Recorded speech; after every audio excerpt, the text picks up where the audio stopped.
3rd birth anniversary of the great leader Periyar E.V. Ramaswamy, we have organized the first Andhra Pradesh State Convention of Bharatiya Vidyarthi Morcha, Bharatiya Yuva Morcha, Bharatiya Berozgar Morcha, Rashtriya Adivasi Chhatra Sangh, Bharatiya Vidyarthi Chhatra Prakoshth, Indian Research Scholar Association, and Bharatiya Vidyarthi Chhatravas Sangh.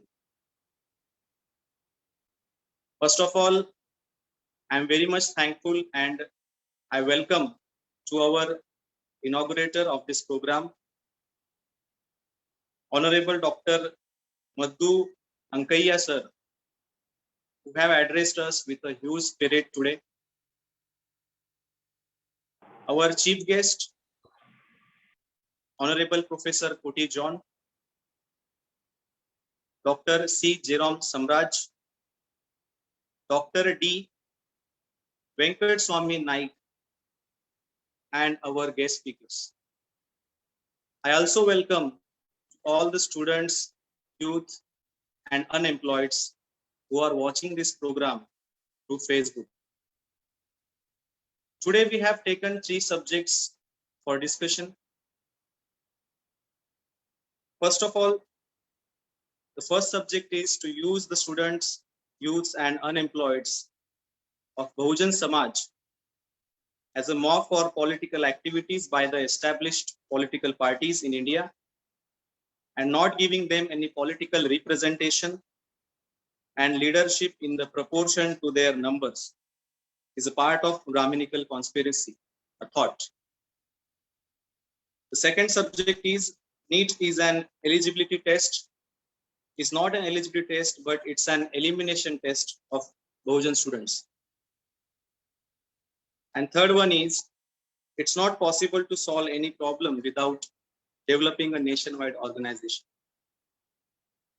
Before me, our guest speakers have spoken and addressed and given you information regarding the topics. But today, I want to continue in my Hindi because I'm comfortable with it. Because before me, the speakers who have spoken, I apologize that I cannot understand Telugu. So I will proceed with Hindi. तो मुझसे पहले काफी सारे वक्ताओं ने अपनी जो बात है वो उपरोक्त विषयों पर रखी है। दिए हुए विषयों पर मैं अपनी बात संक्षिप्त में रखने का प्रयास करूंगा। साथियों, जैसे कि आप जानते हैं, पिछले साल से मार्च 2020 से देश में लॉकडाउन जारी है और कोरोना महामारी की वजह से आज भी देश में ट्रांसपोर्टेशन जो है वो अफेक्टेड है। बहुत सारी जगहों पर आज भी जमावबंदी है, धारा 144 लागू है। इन सभी बातों को ध्यान में रखते हुए हमने यह प्रोग्राम वर्चुअली ऑनलाइन तरीके से ऑर्गेनाइज किया है साथियों। और इस लॉकडाउन की आड़ में दुश्मनों द्वारा मजदूरों के खिलाफ में, किसानों के खिलाफ में, विद्यार्थियों के, युवाओं के खिलाफ में पॉलिसीज बनाकर हमारे ऊपर थोपने का काम किया है। लेकिन हमारे सामने जो सबसे बड़ी समस्या है वो ये है कि आज भी हमारे देश का जो युवा है, विद्यार्थी है, जो बेरोजगार है, वे लोग अपने समस्याओं के प्रति आज भी जागृत नहीं है, गंभीर नहीं। उन लोगों को जागृत करने के लिए, उनको इस व्यवस्था के प्रति समझाने के लिए आज हमने यह प्रोग्राम ऑर्गेनाइज किया। तो साथियों, सबसे पहले आज जो हमारा पहला विषय है, इस पहले विषय पर मैं अपनी बात रखना चाहूंगा। ये जो पहला विषय है यह यंग जनरेशन के लिए बहुत ही महत्वपूर्ण विषय है। जैसे कि आप लोग जानते हैं कि भारत में सबसे ज्यादा यूथ पाए जाते हैं। दुनिया में किसी भी देश में यूथ पॉपुलेशन इतना नहीं है जितना कि भारत में। आज लगभग 44% यूथ पॉपुलेशन जो है वो भारत में। अगर इन यूथ को सही दिशा दी जाए, अगर प्रॉपर डायरेक्शन अगर इनको दिया जाए, अगर उन्हें एक क्वालिटी ऑफ एजुकेशन उनको प्रोवाइड किया जाए, उन्हें प्रॉपर एम्प्लॉयमेंट प्रोवाइड किया जाए, तो भारत महासत्ता बन सकता है। लेकिन भारत को चलाने वाले जो शासक वर्ग हैं, वे इस देश के ना होने की वजह से उन लोगों को देश की जीडीपी के बारे में कोई लेन देन नहीं है, वे गंभीर नहीं है। देश के इकोनॉमी के प्रति वे गंभीर नहीं है। देश के उत्थान के प्रति वे लोग गंभीर नहीं है, क्योंकि वे लोग इस देश के नहीं है। Yes, I am talking about the 3.5% Brahmins. They belongs to Eurasia.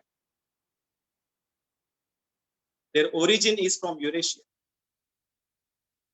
और इसके लिए यहाँ के मूल निवासी लोगों को वे लोग गुलाम बनाए रखना चाहते हैं, इसलिए इस देश के बारे में वे लोग नहीं सोचते। और इसलिए जिस प्रकार से देश के युवाओं को रोजगार मिलना चाहिए था, अच्छी शिक्षा मिलनी चाहिए थी, वे लोग इस देश के युवाओं को, खास करके बहुजन युवाओं को, शिक्षा से और रोजगार से वंचित करने का वे काम कर रहे हैं। उन्होंने शिक्षा का जो दर्जा है, वो दर्जा पूरी तरह समाप्त कर दिया। सरकारी नौकरियां पूरी तरह समाप्त कर दी।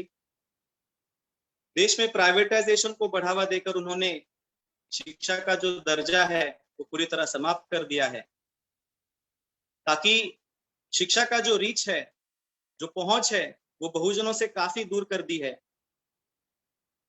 जिसके तहत आज हमारे बहुजन विद्यार्थी अच्छी शिक्षा नहीं ग्रहण कर पाते। और आज भी इस देश में हमारे बहुजन युवा जो हैं, वे बेरोजगार बनकर घूम रहे हैं। उसके बाद में साथियों, शिक्षा से वंचित करके उनमें अज्ञानता बढ़ाई जा रही है।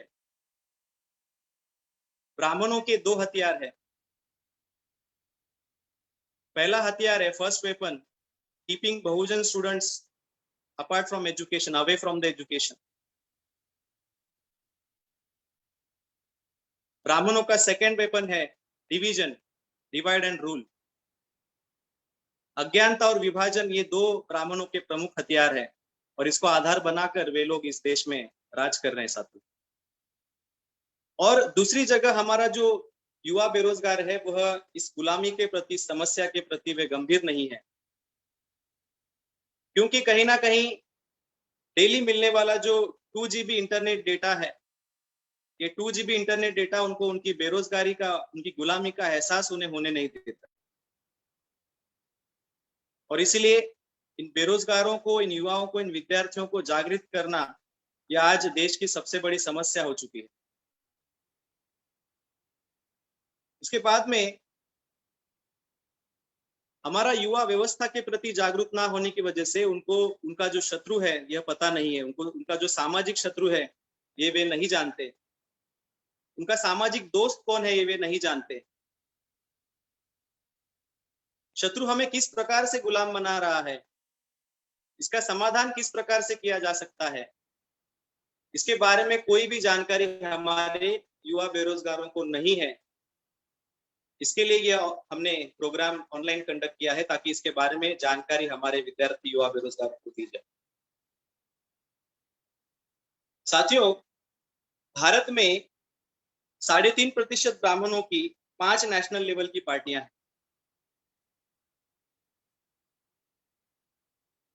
ये 5 जो नेशनल लेवल की पार्टियां हैं, इनमें से पहली जो है कांग्रेस, दूसरी है बीजेपी।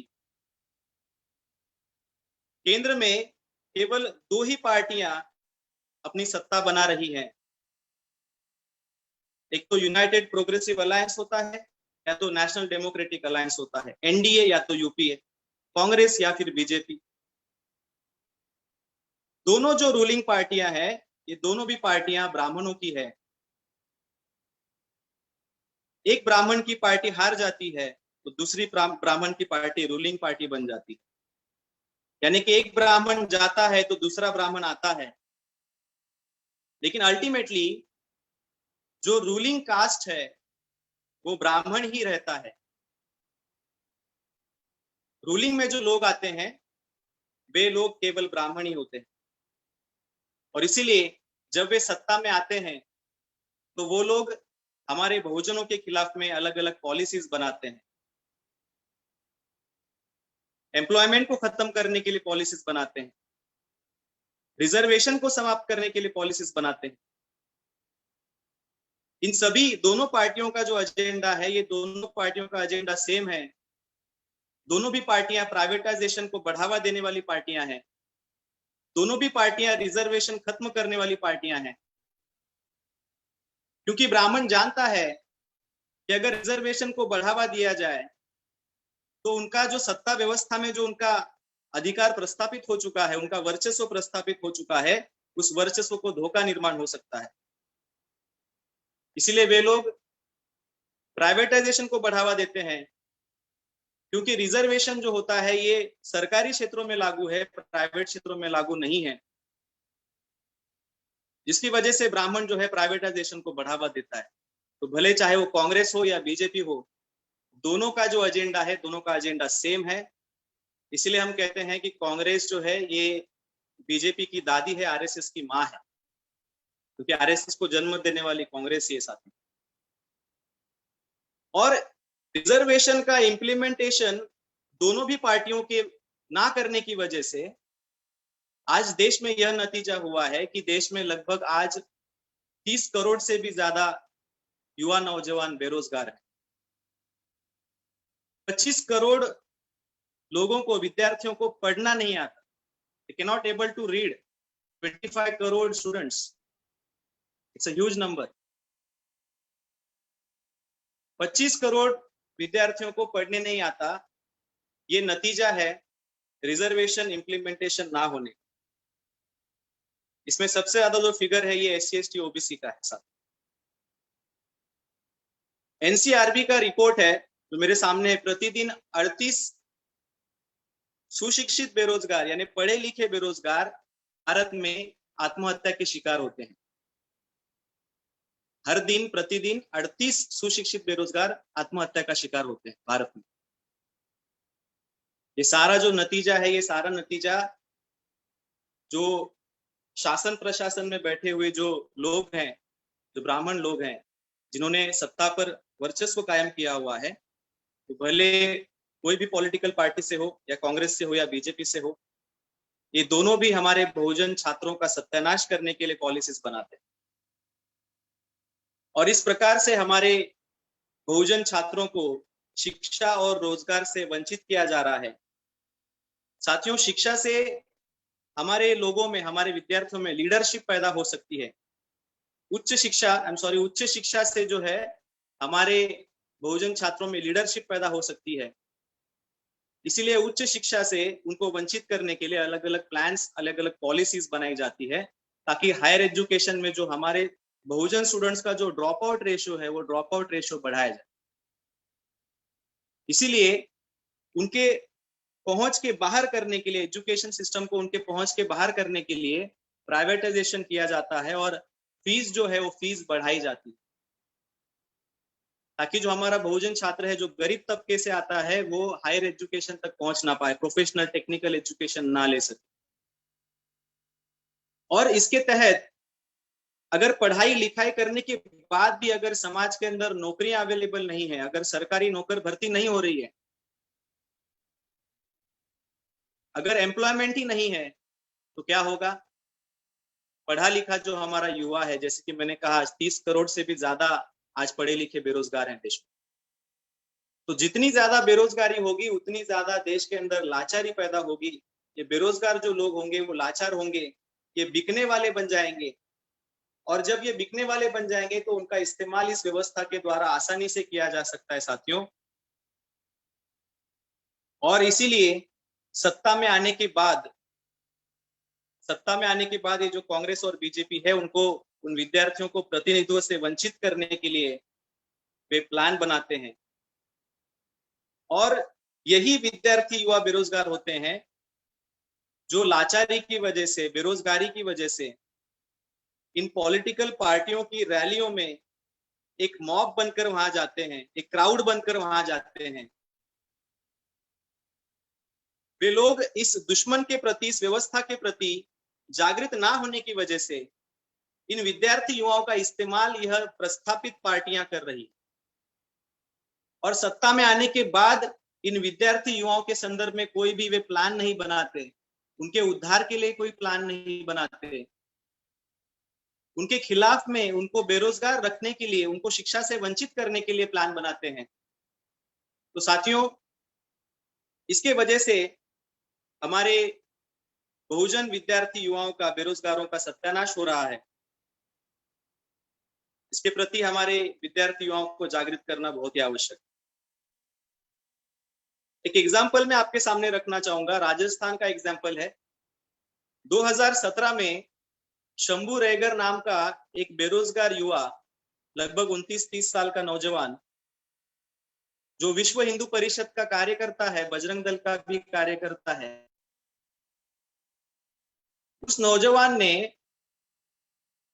एक मुस्लिम बुजुर्ग की हत्या की और हत्या करके उसको जला दिया, और वो वीडियो बनाकर उसने सोशल मीडिया में वायरल किया। हालांकि वीडियो उसने नहीं बनाया, उसके साथीदारों ने बनाया और वो वीडियो वायरल किया। जब छानबीन की, जब पता चला, तो वो जो शंभू रेगर है, पिछले 2 साल से बेरोजगार था, कोई नौकरी उसको नहीं मिल रही थी, और उसकी बेरोजगारी का, उसकी लाचारी का इस्तेमाल करते हुए विश्व हिंदू परिषद ने उसका इस्तेमाल किया और उसके द्वारा एक मुसलमान बुजुर्ग की हत्या करवाई। और शेड्यूल कास्ट वर्सेस मुसलमान, वो शंभू रेगर जो है वो शेड्यूल कास्ट का है, तो शेड्यूल कास्ट वर्सेस मुस्लिम जो फसाद है वो पैदा करने की कोशिश इस ब्राह्मणी व्यवस्था द्वारा की गई।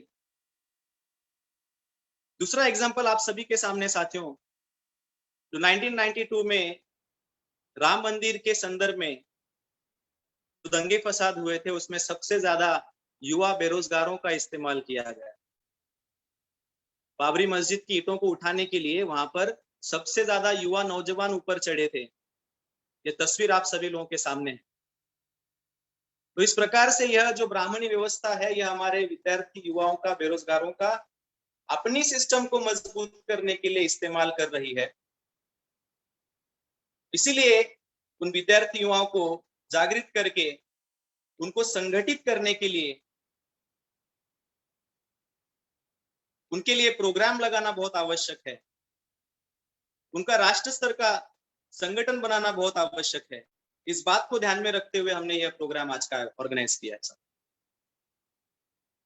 तो जब तक हमारे विद्यार्थी दुश्मनों के प्रति जागृत नहीं होंगे, तब तक हमारे विद्यार्थी युवाओं का इस्तेमाल जो है, शोषण है, यह इस व्यवस्था द्वारा होता रहेगा। तो इसीलिए हमारे विद्यार्थी युवाओं को जागृत करना और उन्हें जोड़ना और इस व्यवस्था के प्रति, इस दुश्मन के प्रति उनको जागृत करना बहुत आवश्यक। दूसरा आज का जो विषय हमने चर्चा में लिया है वह नीट के संदर्भ में है। नीट का जो फुल फॉर्म है national eligibility and entrance test. NEET के बारे में अगर आप थोड़ा सा और पढ़ाई करोगे, इस कॉन्स्पिरेसी को समझने की कोशिश करोगे, तो आपको ये बात समझ में आएगी कि नीट में जो एलिजिबिलिटी जो वर्ड है, ये एलिजिबिलिटी नहीं है, ये एलिमिनेशन है। और ये एलिमिनेशन किसका है? तो हमारे बहुजन छात्रों का है। समाज में डॉक्टर बनने की जो प्रक्रिया है, हालांकि डॉक्टर यह समाज का एक क्रीमी लेयर माना जाता है, और डॉक्टर बनने की प्रक्रिया में उसको जब मेडिकल कॉलेज में एडमिशन लेना होता है, एमबीबीएस के लिए एडमिशन लेना होता है, तब उस छात्र को जो 12वीं पास है, इस छात्र को नीट के एग्जाम्स के थ्रू जाना पड़ता है।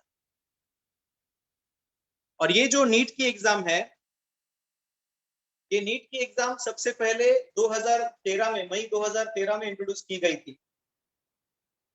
और ये जो एग्जाम लेने का कॉन्ट्रैक्ट है, ये प्रोमेट्रिक नाम की जो US based software testing company है, इसको यह कॉन्ट्रैक्ट दिया गया था। यह कॉन्ट्रैक्ट किस प्रकार से दिया गया था, अगर इसकी छानबीन आप करोगे, इसकी थोड़ी सी और जानकारी लोगे, तो आपको पता चलेगा। नेशनल बोर्ड ऑफ एग्जामिनेशन के जो एग्जीक्यूटिव डायरेक्टर हैं डॉक्टर बिपिन बत्रा, इन्होंने विदाउट टेंडर प्रोमेट्रिक को यानी एक US based software testing company को नीट की एग्जाम्स कंडक्ट करने का कॉन्ट्रैक्ट दिया, और ये विदाउट टेंडर देने की वजह से जो क्राइम ब्रांच है दिल्ली का, उनके द्वारा उनको फ्रॉड केस के तहत उनको अरेस्ट भी की, उनको पद से भी हटा दिया। अब ये प्रोमेट्रिक का थोड़ा सा बैकग्राउंड अगर आप जान लें कि नीट की एग्जाम्स कंडक्ट करने के लिए जो क्रीमी लेयर चुनती है समाज का, वो एग्जाम कंडक्ट करने के लिए प्रोमेट्रिक को, ये सॉफ्टवेयर कंपनी को ये कॉन्ट्रैक्ट दिया जाता है। तो प्रोमेट्रिक का बैकग्राउंड क्या है? तो 2009 से 2014 तक आईआईएम में जो कैट की एग्जाम्स होती है, यह कैट की एग्जाम्स कंडक्ट करने का काम यह प्रोमेट्रिक सॉफ्टवेयर कंपनी करती थी। और इस एग्जाम में आईआईएम ने कुछ गलतियां फाइंड आउट की। उस गलतियों में सबसे पहले उन्होंने ये पाया कि सिस्टम में बहुत सारे माल फंक्शंस हो रहे हैं, बहुत सारी गड़बड़ी सिस्टम में पाई गई। विद्यार्थियों के मार्क्स में इन्फ्लेशन हो रहे हैं, ये भी उनके ऑब्जर्वेशन में आया। उनके सर्वर रूम में बहुत सारी कमियां हैं, बहुत सारे माल फंक्शन है, ये भी उन्होंने फाइंड आउट किया। और इन सभी बातों को, और ये जो है उनका जो सिस्टम है वो इजीली हैक हो सकता है, यह बात भी आईआईएम के ध्यान में आई। और इसीलिए आईआईएम ने वो जो कॉन्ट्रैक्ट है, वो कॉन्ट्रैक्ट प्रोमेट्रिक से हटा के उस कंपनी को ब्लैक लिस्ट करते हुए यह कॉन्ट्रैक्ट हटा के टीसीएस को दिया। लगभग 250 करोड़ का कॉन्ट्रैक्ट प्रोमेट्रिक को था, वही कॉन्ट्रैक्ट 70 से 80 करोड़ में टीसीएस को दिया गया साथियों। तो सवाल यहां खड़ा होता है कि जो प्रोमेट्रिक ब्लैक लिस्टेड कंपनी है, जिसको आईआईएम ने कैट के एग्जाम्स कंडक्ट करने के लिए रखा था, लेकिन बाद में माल फंक्शंस की वजह से हटा दिया, तो उस प्रोमेट्रिक कंपनी को ही फिर से नीट की एग्जाम्स कंडक्ट करने का काम दिया जाता है। यह बहुत बड़ा फ्रॉड है, बहुत बड़ा षड्यंत्र है साथियों, बहुत बड़ी कॉन्स्पिरेसी। और ये जो प्रोमेट्रिक कंपनी है, इस प्रोमेट्रिक कंपनी ने फिर आगे फर्दर उसको सब कॉन्ट्रैक्ट दिया सीएमएस आईटी सर्विसेज को। फिर सीएमएस आईटी सर्विसेज ने एमएस एपेक्स को उन्होंने फर्दर कॉन्ट्रैक्ट दिया। और ऐसे सब कॉन्ट्रैक्ट्स देकर लगभग 3 कंपनियां एक साथ आज काम कर रही है। तो जब भी कोई क्वेश्चन पेपर आता है, तो क्वेश्चन पेपर इन 3 कंपनियों के जो मैनेजर्स होते हैं या जो भी सर्वर डिजाइन करने वाले होते हैं, प्रोग्राम डिजाइन करने वाले होते हैं, उनके पास में जाती है। और ये भी होता है कि एक दिन पहले वो क्वेश्चन पेपर जो है वो हमारे जो सवर्णों के, जो बड़े रईसजादों के जो बेटे हैं, जो मेडिकल में प्रवेश लेना चाहते हैं, उनको वे भेजे जाते हैं। पैसा लेकर, करोड़ रुपए लेकर उनके मार्क्स भी बढ़ाए जाते हैं। हाल ही में जयपुर में अभी एक इंसिडेंट सामने आया है कि डमी बिठाने का काम जयपुर में किया जा रहा था नीट की एग्जाम्स में, और वो हूबहू उसी शक्ल का व्यक्ति वे लोग खोज कर लाते थे। और ये सभी डमी बैठने वाले जो स्टूडेंट थे वो एमबीबीएस स्टूडेंट्स थे। ये बहुत बड़ा रैकेट, ये जो टोली है इनकी पकड़ी गई है जयपुर से। ये एक बहुत बड़ी खबर हमारे सामने है साथियों। तो इस प्रकार से नीट में गड़बड़ी करके मेडिकल सीट्स की चोरी की जा रही है। दूसरा इसमें जो कमियां खामियां है वो ये है कि नीट का जो सिलेबस पैटर्न है वो सेंट्रलाइज पैटर्न है, वो सीबीएसई बोर्ड का पैटर्न है। और हमारे जो नौजवान छात्र होते हैं, हमारे बहुजन जो छात्र होते हैं, वे स्टेट बोर्ड में पढ़ाई करते हैं। और स्टेट बोर्ड में पढ़ाई करने की वजह से उनको ये जो सेंट्रलाइज पैटर्न है, ये सेंट्रलाइज पैटर्न समझ में नहीं आता। तो जिनके पास पैसा है वे लोग क्लासेस लगाते हैं, तो क्लासेस की भरमार है। आज करोड़ रुपए की इंडस्ट्री है क्लासेस की। इसके लिए क्लासेस में बहुत सारे आज पैसे कमाए जा रहे हैं साथ। तो हमारे जो बहुजन स्टूडेंट्स होते हैं, जो नीट के एग्जाम्स दे रहे होते हैं, वो स्टेट बोर्ड से पढ़ाई करने की वजह से उनको सीबीएसई का पैटर्न समझ में नहीं आता, इसलिए नीट के एग्जाम्स में उनको कम मार्क्स मिलते हैं। यही एक इंसिडेंट हमारे सामने है। 2017 में तमिलनाडु की एस अनीता नाम की जो छात्र है, इस एस अनीता नाम की छात्र ने, जिसको 12th में 1176 मार्क्स मिले थे आउट ऑफ 1200। उस छात्रा को नीट का ये जो सेंट्रलाइज पैटर्न है समझ में ना आने की वजह से उसको सिर्फ 86 मार्क्स मिले आउट ऑफ 720। केवल 86 उसको मार्क्स मिले। और ये सारी जो कमियां खामियां है, ये जो सेंट्रलाइज पैटर्न है, सीबीएसई बोर्ड का पैटर्न है, ये सारी कमियों खामियों को लेकर वो हाईकोर्ट में गई।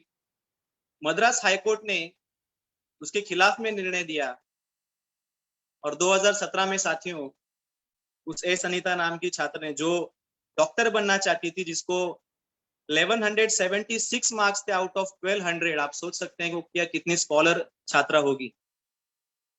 उस छात्रा ने उसके खिलाफ में कोर्ट में निर्णय आने की वजह से उसने आत्महत्या कर दी। तो इस प्रकार से इस नीट के द्वारा हमारे एससी एसटी ओबीसी के छात्रों को मेडिकल में प्रवेश ना मिल पाए, इस प्रकार से ये कॉन्स्पिरेसी की गई है। और इस कॉन्स्पिरेसी के बारे में हमारे जो स्टूडेंट्स हैं उन स्टूडेंट्स को बताना बहुत ही आवश्यक है। मैं इस कार्यक्रम के द्वारा यह भी आप सभी को कहना चाहूंगा कि देश में जितने भी एंट्रेंस टेस्ट होते हैं, ये सभी एंट्रेंस टेस्ट कहीं ना कहीं हमारे बहुजन छात्रों को एलिमिनेट करने के लिए लाए गए हैं, ये मेरा दावा है। और एक एग्जाम्पल मैं आपके सामने रखना चाहूंगा, महाराष्ट्र का एग्जाम्पल है। फडणवीस की सरकार थी तभी महापरीक्षा पोर्टल नाम का एक ऑनलाइन पोर्टल उन्होंने लॉन्च किया था एमपीएससी के एग्जाम्स कंडक्ट करने के लिए। ये जो महापरीक्षा पोर्टल है, इसको चलाने के लिए कॉन्ट्रैक्ट जो है ये यूएसटी इंटरनेशनल सॉफ्टवेयर कंपनी को दिया गया था। ये यूएसटी इंटरनेशनल जो सॉफ्टवेयर कंपनी है, ये सबसे पहले व्यापम यानी मध्य प्रदेश में व्यावसायिक परीक्षा मंडल की टेस्ट लेने का काम करती थी। आप अगर थोड़ा सा इसकी खोज करोगे, छानबीन करोगे, तो 1999 से जो व्यापम घोटाला इस देश में हुआ है, ये सबसे बड़ा घोटाला है, जिसमें 2000 से भी ज्यादा लोग दोषी पाए गए हैं। लगभग 100 लोगों की हत्या इस व्यापम घोटाले के तहत हो चुकी है। आप जान सकते हैं कि कितना बड़ा घोटाला होगा, जिसमें एजुकेशन मिनिस्टर तक इन्वॉल्व थे। और इस व्यापम घोटाला में जो कंपनी जिम्मेदार है यूएसटी इंटरनेशनल, उसी कंपनी को कॉन्ट्रैक्ट महाराष्ट्र के एमपीएससी के एग्जाम्स कंडक्ट करने के लिए उसको कॉन्ट्रैक्ट दिया जाता। तो साथियों, इससे आप जान सकते हैं कि हमारे एससी एसटी ओबीसी के छात्रों को मेडिकल से खदेड़ने के लिए, हायर एजुकेशन से दूर करने के लिए, सरकारी नौकरियों से दूर करने के लिए यह षड्यंत्र शासक जातियों द्वारा किए जा रहे हैं। और इसके बारे में हमारे लोगों को जानना और समझना बहुत आवश्यक है। तो साथियों, ये जो आज ये दो विषय जो हमने चर्चा में लिए थे, जिसमें से पहला विषय यह राष्ट्रीय स्तर का विषय था और जो दूसरा विषय था यह हमारे आंध्र प्रदेश स्टेट के रिलेटेड यह विषय हमने चर्चा में लिया था। तो साथियों, ये जो दोनों विषय हैं, यह व्यवस्था के परिणाम है, यह कॉजेस है, पर इसका जो रीजन है, ये रीजन कुछ और है, इसका कारण कुछ और है। अगर हम लोग कॉजेस पे काम करेंगे तो रीजन वैसे ही रह जाएगा, कारण वैसे ही रह जाएगा। अगर हम परिणामों पे चर्चा करेंगे तो कारण कभी समाप्त नहीं होगा। तो कारण क्या है, ये कारण समझना बहुत आवश्यक है साथियों। ये हमारे बहुजन छात्रों के साथ ये अन्याय क्यों हो रहा है, इसका कारण ये है कि आज भी इस देश में हम गुलाम हैं। We are slaves in this country. और हम लोग गुलाम होने की वजह से हमारी हजारों समस्याएं, हमारे छात्रों की हजारों समस्याएं दिन ब दिन बढ़ती जा रही। एक तो हमारा छात्र समस्याओं के प्रति जागृत नहीं है। जिन पॉलिटिकल पार्टियों के द्वारा उनका इस्तेमाल हो रहा है, वो पॉलिटिकल पार्टियां उनकी समस्या दिन ब दिन बढ़ा रही है।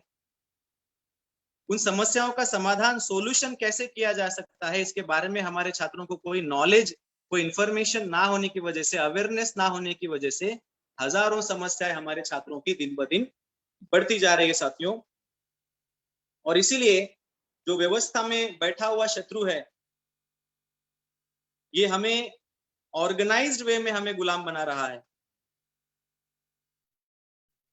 और हम उसका सामना जो है अनऑर्गेनाइज्ड वे में कर रहे हैं, अकेले अकेले कर रहे हैं।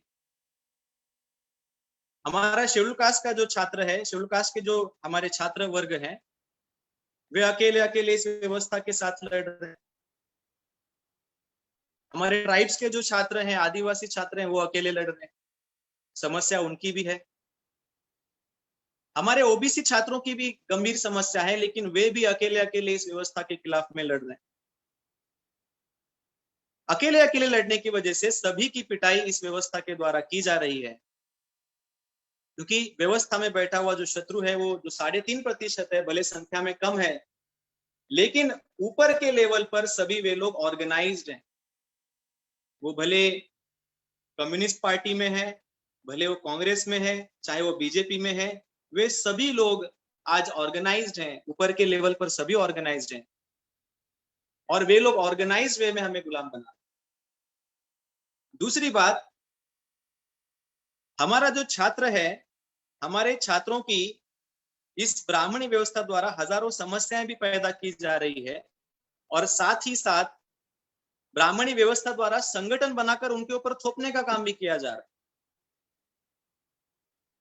अभी हमारे जो गेस्ट स्पीकर थे, उन्होंने कहा कि एबीवीपी, एनएसयूआई, एसएफआई, एआईएसएफ, ये जो सारी बहुजन, ये जो छात्रों की जो संगठनाएं हैं, ये सभी छात्रों की संगठनाएं, एबीवीपी ये बीजेपी के आरएसएस की छात्र संगठना है, एनएसयूआई कांग्रेस की छात्र संगठना है, एसएफआई कम्युनिस्ट पार्टी की छात्र संगठना, एआईएसएफ भी कम्युनिस्ट पार्टी की छात्र संगठना है।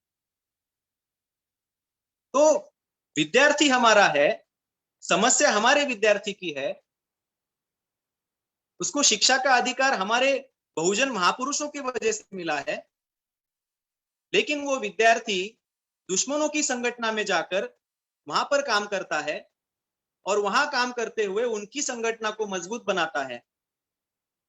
और जब दुश्मनों की संगठना मजबूत होती है, तो वे लोग हमारे ऊपर गुलामी थोपने का काम करते हैं, हमारी और समस्या बढ़ाने का काम करते हैं। हमारे विद्यार्थियों को लगता है कि वे हमारी समस्या का समाधान करेंगे, लेकिन वे लोग हमारे विद्यार्थियों का इस्तेमाल करते हैं, और इस्तेमाल करने की वजह से, शोषण करने की वजह से, उनका डाइवर्जन करने की वजह से, उनको मिसगाइड करने की वजह से हमारे विद्यार्थियों की एक भी समस्या का समाधान नहीं हो पाया। तो इस प्रकार से हमारा जो शत्रु है, ये ऑर्गेनाइज वे में हमें गुलाम बना रहा है, और हमारे जो छात्र हैं वो अलग अलग होकर इस देश में लड़ रहे हैं। तो हमारे विद्यार्थियों की जो समस्या है, ये समस्या केवल आंध्र प्रदेश की नहीं है, आंध्र प्रदेश के एक जिले की नहीं है, ये केवल साउथ इंडिया की नहीं है। अगर मैं नीट की बात करूं, तो नीट केवल साउथ इंडिया में लागू नहीं है, तो नीट पूरे देश भर में लागू है। तो ये समस्या केवल साउथ इंडिया की नहीं, पूरे देश की समस्या है। जब समस्या देश की है, तो संगठन भी देशव्यापी होना चाहिए। अगर नेशनल लेवल का प्रॉब्लम है, तो ऑर्गेनाइजेशन भी नेशन वाइड होना चाहिए। इस बात को ध्यान में रखते हुए 11 अप्रैल 2011 को भारतीय विद्यार्थी मोर्चा, इस ऑर्गेनाइजेशन का निर्माण हुआ साथियों, और बताते हुए बहुत खुशी हो रही है कि आज ये भारतीय विद्यार्थी मोर्चा 24 स्टेट्स में एक्टिवली काम कर रहा है।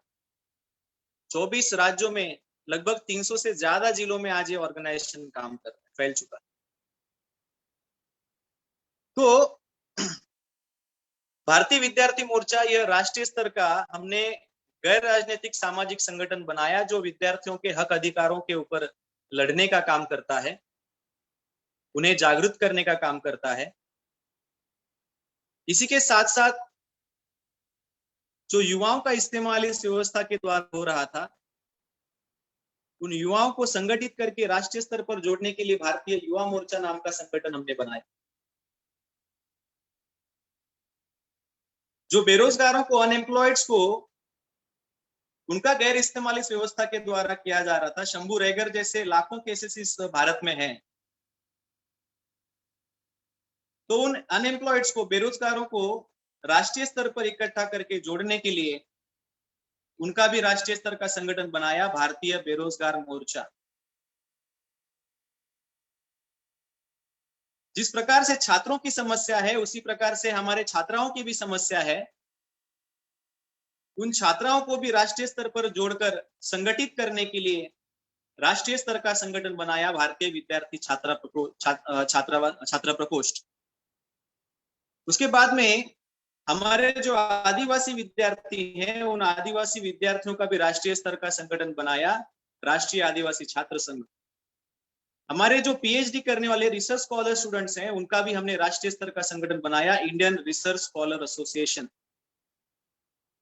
जो हॉस्टल में, घरों से दूर रहकर शहरों में आकर जो पढ़ाई करते हैं, हॉस्टल में रहकर पढ़ाई करते हैं, उन हॉस्टल में रहने वाले विद्यार्थियों का राष्ट्रीय स्तर का संगठन बनाने के लिए हमने पहल की और हमने संगठन बनाया, भारतीय विद्यार्थी छात्रावास संघ। तो इस प्रकार से आज के समय में यह 7 ऑफशूट विंग्स आज भारत में अलग अलग राज्यों में काम कर रही है। तो साथियों, ये संगठन बनाने के पीछे कुछ खास मकसद है, ये मकसद आपके साथ में शेयर करना चाहूंगा। सबसे पहले बहुजन समाज में आज जो सबसे बड़ी कमी है वो है लैक ऑफ लीडरशिप। लीडरशिप की सबसे बड़ी कमी आज बहुजन समाज में है। एक तो लीडरशिप की कमी है और दूसरी जगह शत्रुओं के द्वारा उनके लीडर्स हमारे समाज पर थोपने का काम किया जा रहा है। नेतृत्वहीन समाज एक बार चल सकता है, लेकिन अगर दुश्मनों के द्वारा लीडरशिप थोपी जाएगी तो समाज का जल्द से जल्द सत्यानाश हो सकता है। अगर हम लोग शत्रु के प्रति, दुश्मनों के प्रति, व्यवस्था के प्रति जागरूक नहीं होंगे तो हमारी रियल लीडरशिप कौन है ये हम पहचान नहीं पाएंगे। और उसी के चलते इस ब्राह्मणी व्यवस्था द्वारा, दुश्मनों द्वारा हमारे ऊपर उनके लीडरशिप थोपने का काम किया जाता है। तो ये जो लैक ऑफ लीडरशिप है, इस लैक ऑफ लीडरशिप को खत्म करने के लिए भारतीय विद्यार्थी और बेरोजगार मोर्चा ये 7 ऑफशूट विंग हमने बनाई। ये जो 7 ऑफशूट विंग है, ये लीडरशिप फैक्ट्री है। आने वाले समय में यही विद्यार्थी होंगे जो आने वाले समय में सरकारी अफसर बनेंगे, कर्मचारी बनेंगे, डॉक्टर, इंजीनियर, वकील बनेंगे। शेड्यूल कास्ट से लीडरशिप पैदा होगी, शेड्यूल ट्राइब से लीडरशिप पैदा होगी, ओबीसी, एनटी, डीएनटी, बीजेएनटी और 6 कन्वर्टेड माइनॉरिटीज से लीडरशिप पैदा होगी और वे लोग समाज को लीड करने लायक बनेंगे। तो ये लीडरशिप की फैक्ट्री है साथियों। दूसरा हमारे सामने जो मकसद था वो ये था कि हमारे मूल निवासी बहुजन महापुरुषों ने जो उनका आंदोलन चलाया वो उनके ही पीढ़ी में समाप्त हो गया, वो नेक्स्ट जनरेशन में कन्वर्ट नहीं हो पाया। इस आंदोलन को, इस मूवमेंट को नेक्स्ट जनरेशन में भेजने के लिए, नेक्स्ट जनरेशन में कन्वर्ट करने के लिए भारतीय विद्यार्थी मोर्चा नाम का हमने संगठन बनाया, युवा मोर्चा, बेरोजगार मोर्चा नाम का संगठन, ताकि ये जो सेकेंड जनरेशन के लोग हैं, ये सेकेंड जनरेशन के लोग आने वाले समय में इस मूवमेंट को आगे चलाएं, ताकि ये मूवमेंट पीढ़ी दर पीढ़ी चलता रहे। इस बात को ध्यान में रखते हुए हमने यह संगठन बनाया साथ। तो जिस प्रकार से दुश्मनों के संगठन द्वारा हमारे विद्यार्थियों का शोषण हो रहा था, उसको हमने विकल्प खड़ा किया उसके लिए और राष्ट्रीय स्तर का विकल्प बनाया और उसके तहत हमने ये 7 ऑफशूट विंग समाज के अंदर पैदा की। तो साथियों, हमारा जो छात्र है, ये छात्र ऑर्गेनाइज्ड नहीं हो पा रहा है, ये इंडिविजुअली अपनी समस्या को सॉल्व करने की कोशिश कर रहा है। इसके पीछे का जो रीजन है वो रीजन ये है कि हमारा जो छात्र है वो समस्या को इंडिविजुअली मानकर, उसको व्यक्तिगत समस्या मानकर वो उसका समाधान करने की कोशिश करता है। लेकिन अगर उसे ये बताया जाए कि ये जो समस्या है, अगर उसे एडमिशन नहीं मिल रहा है, अगर उसको मेडिकल में एडमिशन नहीं मिल रहा है, उसको स्कॉलरशिप नहीं मिल रही है, अगर उसको नौकरी नहीं मिल रही है, तो ये उसके अकेले की समस्या नहीं है, इंडिविजुअल प्रॉब्लम नहीं है, ये सोशल प्रॉब्लम है। सोशल प्रॉब्लम को इंडिविजुअल प्रॉब्लम मानकर चलने की वजह से वे लोग अकेले अकेले उसका समाधान करने की कोशिश करते हैं। इसीलिए किसी भी विद्यार्थी, युवा, बेरोजगार का उसकी समस्या का समाधान नहीं हो पा रहा। और इसीलिए अगर उसको ये बताया जाए कि ये जो आप सोच रहे हैं जो इंडिविजुअल प्रॉब्लम है, वो इंडिविजुअल प्रॉब्लम नहीं है, सोशल प्रॉब्लम है, और सोशल प्रॉब्लम का जो सॉल्यूशन है वो सोशल मूवमेंट के अंदर छिपा हुआ है। सोशल प्रॉब्लम का जो सॉल्यूशन है ये सोशल मूवमेंट के अंदर छुपा हुआ है। तो जब तक हमारा जो विद्यार्थी है सोशल मूवमेंट नहीं चलाएगा, तब तक उसके किसी भी समस्या का समाधान नहीं होगा। सोशल मूवमेंट चलाने के लिए उसके अंदर सोशल ऑनेस्टी होना भी बहुत आवश्यक है। सोशल मूवमेंट वही चला सकता है जिसके अंदर सोशल ऑनेस्टी है। सोशल ऑनेस्टी तब आएगी जब उसको सोशल अवेयरनेस होगी। सोशल अवेयरनेस तब पैदा होगी जब उसको सोशल एजुकेशन प्रोवाइड किया जाए। तो आप जान सकते हैं कि जो हमारे सभी समस्याओं का जो रूट कॉज है वो हमारे विद्यार्थियों को सोशल एजुकेशन प्रोवाइड ना करना।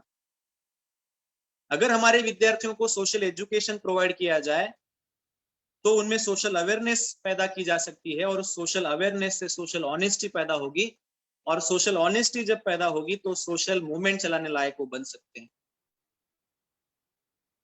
तो इसलिए ये जो सोशल मूवमेंट चलाने का जो बेस है वो सोशल एजुकेशन के अंदर छुपा हुआ है। और यही बात को ध्यान में रखते हुए भारतीय विद्यार्थी मोर्चा का जो ब्रीद वाक्य है, जो टैगलाइन है, वो है my education for my society. मेरी शिक्षा मेरे समाज के लिए, यह ब्रीद वाक्य लेकर आज भारतीय विद्यार्थी मोर्चा काम कर रहा है। और समाज के अंदर जो बहुजन छात्र हैं उनको सोशल एजुकेशन देने का काम बड़े पैमाने पर राष्ट्रीय स्तर पर भारतीय विद्यार्थी मोर्चा कर रहा है साथियों।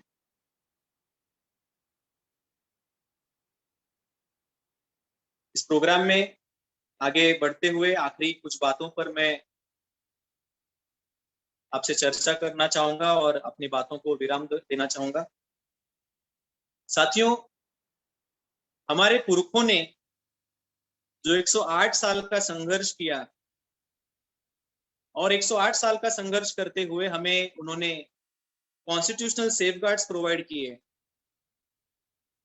हमें संवैधानिक हक अधिकार उन्होंने दिलाए।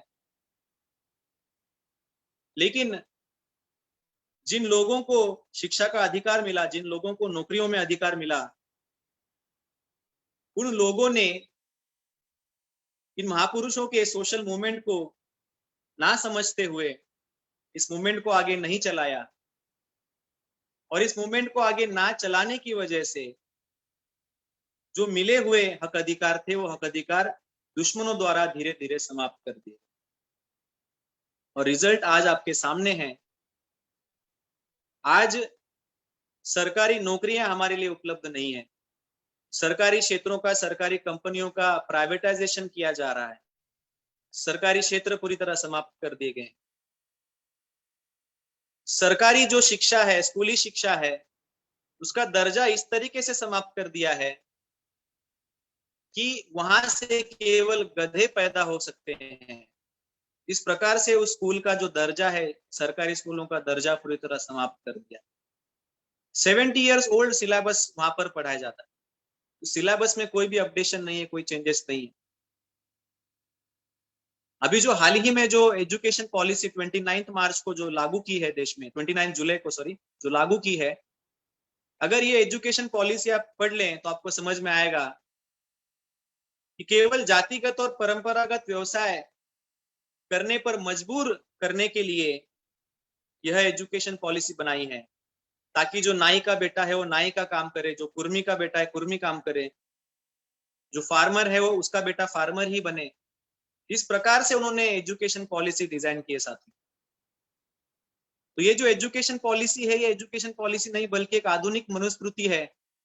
जिस प्रकार से प्राचीन भारत में मनुस्मृति के आधार पर कुर्मी का बेटा कुर्मी ही बनता था, नाई का बेटा नाई बनता था, माली का बेटा माली बनता था, उसी प्रकार से एजुकेशन पॉलिसी डिजाइन की गई। तो साथियों, ये सारा जो सत्यानाश आज हमारे सामने हो रहा है, ये केवल हमारे महापुरुषों का जो आंदोलन है, वो आंदोलन हमारे पुरखों ने, हमारे बाप दादाओं ने ना चलाने की वजह से हमारे जो सारे हक अधिकार है, सारे हक अधिकार समाप्त हो चुके हैं। अगर हम लोग हमारी आने वाली जनरेशन को हक अधिकार दिलाना चाहते हैं, तो हमें इस दौर से, हमें इस पीढ़ी से हमें आंदोलन चलाना होगा, इस जनरेशन को हमें आंदोलन चलाना होगा। अगर हम इस जनरेशन से आंदोलन चलाएंगे तो आने वाले जनरेशन में, आने वाली पीढ़ी में उनको हम हक अधिकार दिलाने लायक बन सकते। अगर आप चाहते हैं कि आने वाली पीढ़ी गुलामी में जन्म ना ले, अगर आप चाहते हैं कि जिस प्रकार से आप ग्रेजुएट हो पाए, आप डॉक्टर इंजीनियर बन पाए, आने वाली पीढ़ी भी बन सके, जिस प्रकार से आपको सरकारी नौकरी मिली थी, उस प्रकार से आने वाले जनरेशन को भी सरकारी नौकरी मिल सके, अगर आप ऐसा चाहते हैं तो इस जनरेशन से, अभी से, इस पीढ़ी से हमें आंदोलन को चलाना पड़ेगा। अगर ऐसा करते हैं तो ही हम आने वाले जनरेशन को गुलामी से साथियों बचा सकते हैं। सबसे महत्वपूर्ण बात, ये आप ही लोग कर सकते हैं। जो स्टूडेंट, यूथ और अनएम्प्लॉयड्स मुझे इस प्रोग्राम में सुन रहे हैं, मैं आप सभी को ये संदेश देना चाहता हूं कि ये देश में क्रांति आप ही लोग कर सकते हैं, क्योंकि युवाओं के अंदर एक जोश और जुनून होता है। किसी भी देश का इतिहास उठाकर पढ़ लो, युवाओं ने ही उस देश में क्रांति की है।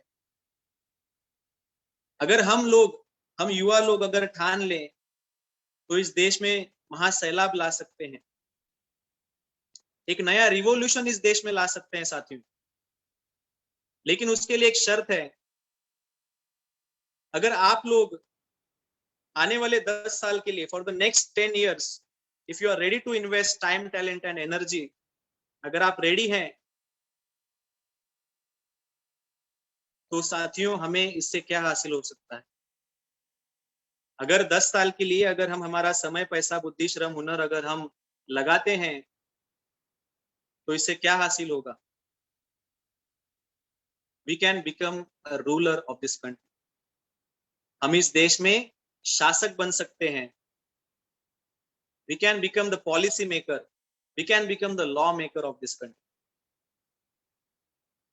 ये हम बन सकते हैं साथियों, ये सभी हासिल हो सकता है। और जब ये हासिल होगा तो हम लोग डिसाइड करेंगे कि हमें स्कॉलरशिप कितनी चाहिए, हमें एडमिशन कितना चाहिए, हमें एमबीबीएस के लिए सीट्स कितनी चाहिए, हमें रोजगार कितना चाहिए, हमारी एजुकेशन पॉलिसी कैसी होनी चाहिए। ये सारी बातें हम लोग डिसाइड कर सकते हैं जब इस देश में हमारे बहुजनों का राज प्रस्थापित होगा। और ये बहुजनों का राज प्रस्थापित करने के लिए हमें कीमत चुकानी पड़ेगी। कीमत चुकाए बगैर परिवर्तन संभव नहीं है साथी। तो इसीलिए अगर इस देश में आप क्रांति लाना चाहते हैं तो आपको कीमत भी चुकानी पड़ेगी। और आप ये लोग करोगे, इस राष्ट्रव्यापी आंदोलन में जुड़कर आप सभी विद्यार्थी युवा अपना कीमती समय लगाओगे और इस बहुजन समाज को इस ब्राह्मणी व्यवस्था की गुलामी से आजाद करने के लिए अपना कीमती समय लगाओगे। यही मैं इस प्रोग्राम के द्वारा आशा अपेक्षा व्यक्त करता हूं। आप सभी लोगों ने मुझे ध्यान से सुना, इसलिए आप सभी का आभार। आयोजकों का भी मैं आभार व्यक्त करता हूं। जो फेसबुक के द्वारा मुझे लाइव सुन रहे हैं, आप सभी का भी मैं आभार व्यक्त करता हूं और यहीं पर रुकता हूं। धन्यवाद। जय मूल निवासी, जय भारत।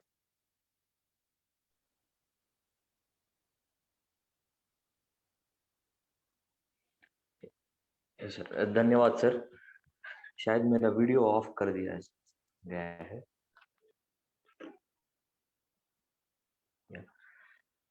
सर आपने बहुत अच्छा तरीके से हम लोग को समझाया सर, कैसा ये ब्राह्मणिकल सिस्टम अपना बहुजन समाज के लिए धोखाबाजी दे सकता है और नीट एग्जाम कैसा एलिजिबिलिटी टेस्ट है नहीं है, वो एलिमिनेशन टेस्ट है और उसके ऊपर उसके पीछे जो भी घोटाला था उसको आपने बहुत अच्छा एग्जाम्पल के साथ समझाया। उसके लिए आपको धन्यवाद बोलना चाहता हूँ। और आपने युवा और विद्यार्थी लोगों का क्या रोल होता है देश को निर्माण करने में, ये जो बहुजन राज्य को स्थापित करने में क्या रोल होता है, वो भी कितना इम्पोर्टेंट रोल होता है, वो भी आपने बहुत अच्छा तरीका से एग्जाम्पल के साथ समझाया।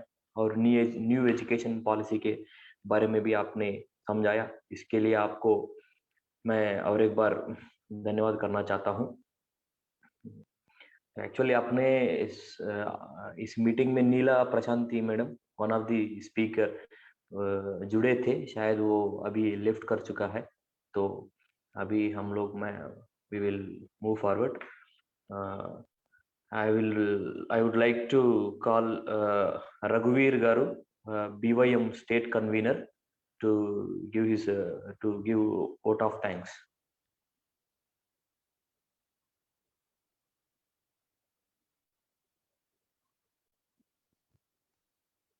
ధన్యవాదాలు.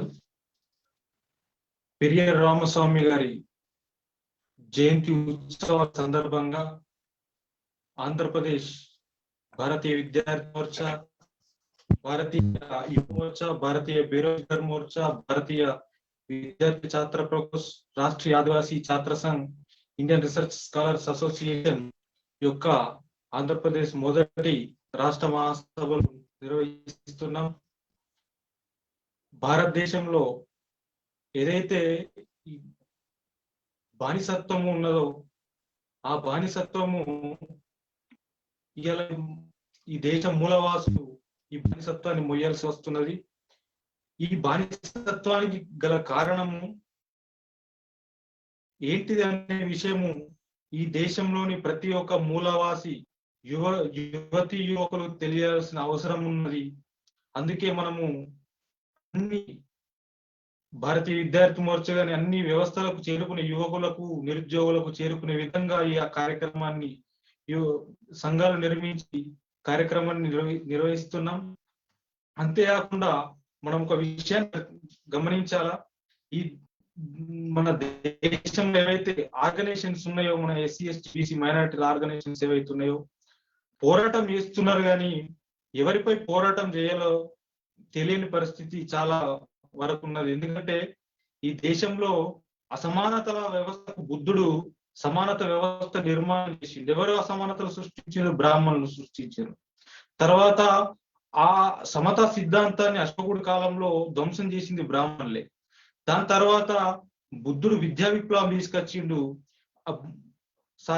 మహాత్మా జ్యోతిరావు ఫులే విద్యా విప్లవాన్ని తీసుకొచ్చిండు. ఆ వ్యవస్థను కూడా ధ్వంసం చేసింది కూడా బ్రాహ్మణులే. తర్వాత అంటే ఎవరైతే ఈ బ్రాహ్మణులు ఉన్నారో మనకు చదువునడ్డుకొని మనల్ని మానసికమైన బానిసలు తయారు చేసిండు. దానికి వ్యతిరేకంగా పూలే విద్యా విప్లవాన్ని తీసుకురావడం జరిగింది. తర్వాత డాక్టర్ బాబాసాహెబ్ అంబేద్కర్ భారత రాజ్యాంగం రూపంలో మనకు హక్కులు తీసుకురావడం జరిగింది. ఆ హక్కులను అడ్డుకున్నది కూడా బ్రాహ్మణులే. ఇలా ఈ దేశంలో ప్రధాన కారణము మన ప్రధాన శత్రువు బ్రాహ్మణుడే. ఈ ప్రధాన శత్రువైన బ్రాహ్మణుడు దేశవ్యాప్తంగా ఉన్నాడు. ఆయన వాళ్ళ ఆలోచన విధానం కూడా దేశవ్యాప్తంగా ఉన్నది. కాబట్టి ఇలా ఈ దేశంలో విద్యార్థి యువకులు కూడా దేశవ్యాప్తంగా నిర్మాణం అయితందుకు, ఐక్యమైతందుకు ఇలా వామన్ మిశ్రం గారు భారతీయ విద్యార్థి మోర్చా గాని ఇట్లాంటి సంఘాలు నిర్మాణం చేసి దానికి మన ప్రేమ్ కుమార్ గెడం సార్ గారు ఇన్ఛార్జ్ గా, ఇటువంటి సంఘాలకన్నా ఇన్ఛార్జ్ గా ఉన్నారు. అందులో భాగంగానే ఈ కార్యక్రమాన్ని ఆంధ్రప్రదేశ్ భారతీయ విద్యార్థి మోర్చా అనుబంధ సంఘాల ఆంధ్రప్రదేశ్ రాష్ట్ర మొదటి సమావేశాన్ని నిర్వాహకులుగా మన రాకేష్ గైక్వాడ్ సార్ గారు నిర్వహిస్తున్నారు. ఇట్లాంటి కార్యక్రమాన్ని విజయవంతం చేయడానికి సహకరించిన ప్రతి ఒక్కరికి కూడా మా భారతీయ విద్యార్థి మోర్చా, యువ మోర్చా, ఇతర అనుబంధ సంఘాల తరపున మీ అందరికి కూడా బాంసెప్ మరియు అనుబంధ సంఘాల తరపున మీ అందరికి కూడా ధన్యవాదాలు తెలియజేస్తూ ఇంతటితో ఈ కార్యక్రమాన్ని ముగిస్తున్నా. జై భీమ్, జై మూల్ నివాసి, జై భారత్. జై మూల్ నివాసి, జై భారత్. జై మూల్ నివాసి, thank you so much. Sir, Dr. Ankaya sir and Venkat Swaminayek sir, I would like to thank you especially for